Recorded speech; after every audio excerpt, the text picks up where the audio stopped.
குரு பெயர்ச்சி யாருக்கு எப்படி இருக்கும், என்ன மாதிரி பலன்களை கொடுக்கும் அப்படிங்கிற வகையில் இன்றைய தினம் நாம் பார்க்க போகிறது ரிஷபராசிக்காரர்களுக்கு குரு பெயர்ச்சி எப்படி இருக்குங்கிறதாங்க. இதுவரைக்கும் குரு உங்களுக்கு எப்படி இருந்தார்? 12ஆம் இடத்துல மறைஞ்சு கிடந்தாருங்க. எந்த ஒரு காரியத்தையும் உங்களால் தைரியமாக பண்ண முடியலைங்க.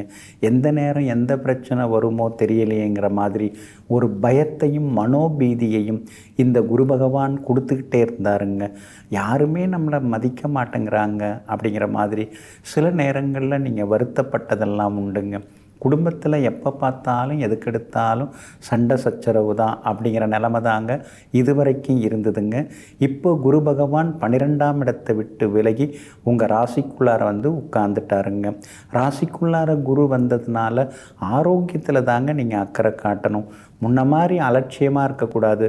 எனக்கெல்லாம் எதுவும் வராது, நான் நல்லா தான் இருக்கேன் அப்படின்னு நீங்கள் நினைக்கிறது எப்பொழுதுமே நல்லது தாங்க.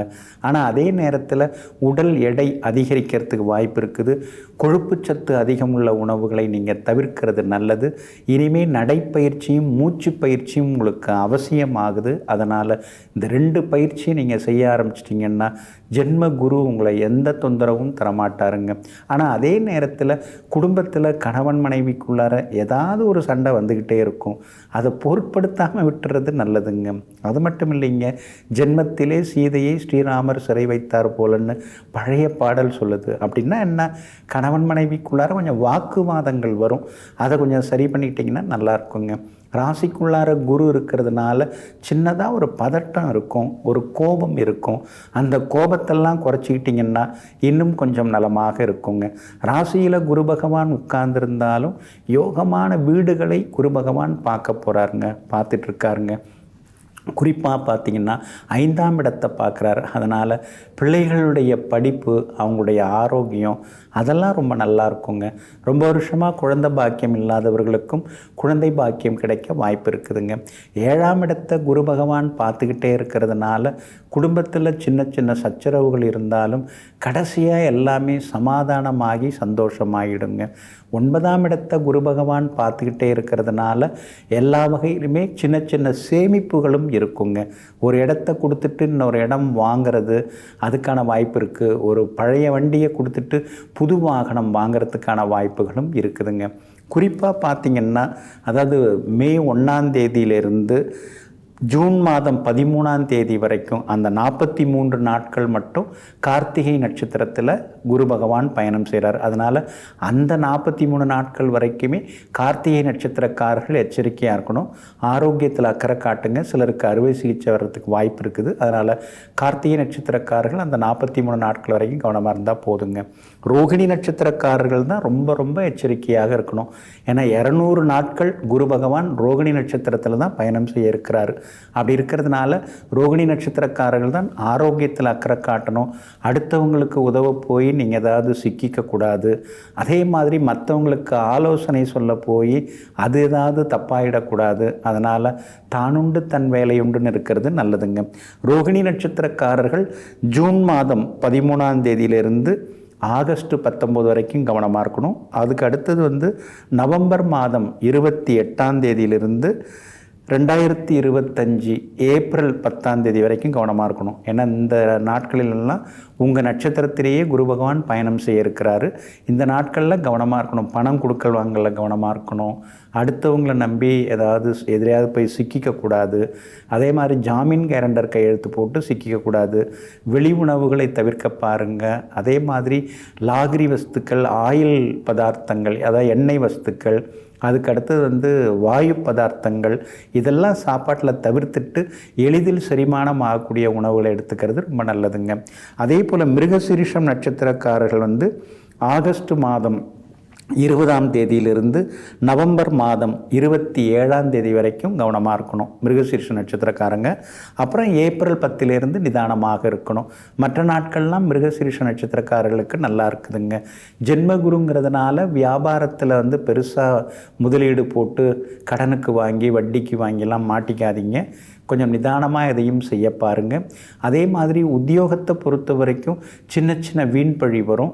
மேலதிகாரிகளை பற்றி கமெண்ட் அடித்து பேசுகிறது, கூட வேலை பார்க்குறவங்கள்ட்ட அதிகமாக உரிமை எடுத்துக்கிறது, அதெல்லாம் வேண்டாம். நீங்கள் ரகசியமாக யாருக்கும் தெரியாதுன்னு ஒரு சிலர்கிட்ட பேசுகிற விஷயம் மேலிடத்து வரைக்கும் போயிடும். அப்படி இருக்கிறதுனால ஃபோனில் பேசுகிறதா இருந்தாலும் கவனமாக பேசுங்க. உங்கள் பேச்சை எதிர்த்தாப்பில் இருக்கிறவங்க ரெக்கார்ட் பண்ண வாய்ப்பு இருக்குது. அதனால் கொஞ்சம் கவனமாக இருக்கிறது ரொம்ப நல்லதுங்க. மற்றபடி இந்த ஜென்ம குரு அப்படின்னு இருக்கிறதுனால தான் நீங்கள் முழுக்க முழுக்க சரியான நேரத்தில் சாப்பிடணும், சரியான நேரத்தில் தூங்கணும், இதெல்லாம் வச்சுக்கிறது நல்லதுங்க. இரவு நேர பயணங்களையும் தவிர்க்கிறது நல்லதுங்க. திடீர்னு அப்படியே பாசமாக சிலர்லாம் பேசுவாங்க, நான் பழைய சொந்தம் அப்படின்லாம் சொல்லுவாங்க. சரி, எல்லாமே நல்ல விஷயந்தான். ஆனால் அவங்க வேறு ஏதாவது எதிர்பார்த்து உங்கள்கிட்ட வந்திருப்பாங்க. உங்களால் முடிஞ்சதை செய்யுங்க. ஆனால் சக்திக்கு மீறி அவங்கள நம்பி அங்கங்கன்னு கடனை வாங்கி கொடுத்து மாட்டிக்காதீங்க. அந்த வகையில் தான் நாம் முடிஞ்ச உதவிகள் நாம் செய்துக்கிட்டு தான் இருக்கணும். ஆனால் எக்ஸ்ட்ரா ரிஸ்கெல்லாம் எடுத்து எதையுமே நீங்கள் செய்யக்கூடாது. அந்த வகையில் கவனமாக இருக்கிறது நல்லதுங்க. ஜென்மகுருங்கிறதுனால அதிகமாக தண்ணீர் குடிக்கிறது ரொம்ப நல்லது. அது ரொம்ப ரொம்ப முக்கியங்க. அதனால் ஆரோக்கியத்திலையும் அக்கறை காட்டுங்க. வியாபாரத்திலேயும் அப்படியே நீங்கள் கொஞ்சம் பொறுமையாக இருக்கிறது ரொம்ப நல்லதுங்க. இந்த குரு பெயர்ச்சி உங்களுக்கு சின்னதாக ஒரு பயத்தை கொடுத்துக்கிட்டே இருக்கும். ஆனால் பயப்பட வேண்டிய அவசியம் இல்லை. லேசாக நெஞ்சு வலிக்கிற மாதிரி இருக்கும். உடனே இசிஜிலாம் எடுத்து பார்த்திங்கன்னா ஒன்றுமே இருக்காது, எல்லாம் நல்லா தான் இருக்கும். அதனால் அதாவது மெடிக்கலி நீங்கள் ஃபிட்டாக தான் இருப்பீங்க. ஆனால் மென்டலி உங்களை அது டிஸ்டர்ப் பண்ணிக்கிட்டே தான் இருக்கும். கொஞ்சம் எச்சரிக்கையாக இருந்துக்கிறது நல்லது. ஆனால் பயப்பட வேண்டிய அளவுக்கு வேறு எதுவும் பாதகமாக இல்லைங்க. சிலருக்கு வெளிநாட்டு பயணங்கள் எல்லாம் இருக்குது. பிள்ளைகளும் உங்களை விட்டு பிரிஞ்சு வெளிநாட்டுக்கு போகிறதுக்கு வாய்ப்பு இருக்குது. அவங்களுக்கு வெளிநாட்டில் வேலை கிடைக்கிறதுக்கான வாய்ப்புகள் இருக்குதுங்க. அதே மாதிரி உங்களுக்கும் வேற்றுமொழிக்காரங்க மூலமாக சில உதவிகள் எல்லாமே உங்களுக்கு நிச்சயமாக கிடைக்குங்க. இந்த குரு பெயர்ச்சி உங்களுக்கு எல்லா வகையிலுமே வெற்றியை உண்டாக்குறதுக்கு நீங்கள் திருச்செந்தூர் போகிறதாங்க நல்லது. திருச்செந்தூர் முருகப்பெருமானை ஏதாவது ஒரு வியாழக்கிழமையில் போய் வணங்குங்க. இல்லைன்னா சஷ்டி திதியில் போய் நீங்கள் வணங்குங்க. அதாவது வணங்கிட்டு வெளியில் வரும்பொழுது பச்சரிசி நீங்கள் தானமாக கொடுக்கறது நல்லதுங்க. ஏன்னா திருச்செந்தூர் முருகப்பெருமான் குரு பகவானுக்கு அனுகிரகம் செய்தவர். அதனால தான் நீங்கள் திருச்செந்தூர் போய் அங்கே இருக்கக்கூடிய செந்திலாண்டவரை வணங்குவதன் மூலமாக ஜென்மகுருவால் ஏற்படக்கூடிய பாதிப்புகள் எல்லாமே விலகி உங்களுக்கு அழகு, ஆரோக்கியம், ஐஸ்வர்யம் எல்லாமே முழுமையாக கிடைக்குங்க. அதோடு மட்டுமில்லாமல் மூத்தவர்கள், முதியவர்கள், ஆதரவற்ற முதியவர்களுக்கு உங்களால் ஆன உதவிகளை எல்லாம் செய்யுங்க. இந்த குரு பயிற்சி உங்களுக்கு அமோகமாக இருக்குங்க. நெஞ்சிற்கினியவர்களே, சுக்கிரவாரமாகிய இன்றைய நாள் உங்களுக்கு அதிர்ஷ்டத்தை அள்ளித்தரும் அற்புதமான நாளாக அமையட்டும். மீண்டும் சந்திப்போம். நன்றியுடன் உங்கள் ஜோதிட முனைவர் KP வித்யாதரன். வணக்கம். உடனுக்குடன் செய்திகளை தெரிந்து கொள்ள சன் நியூஸ் பெல் ஐகானை கிளிக் பண்ணுங்க.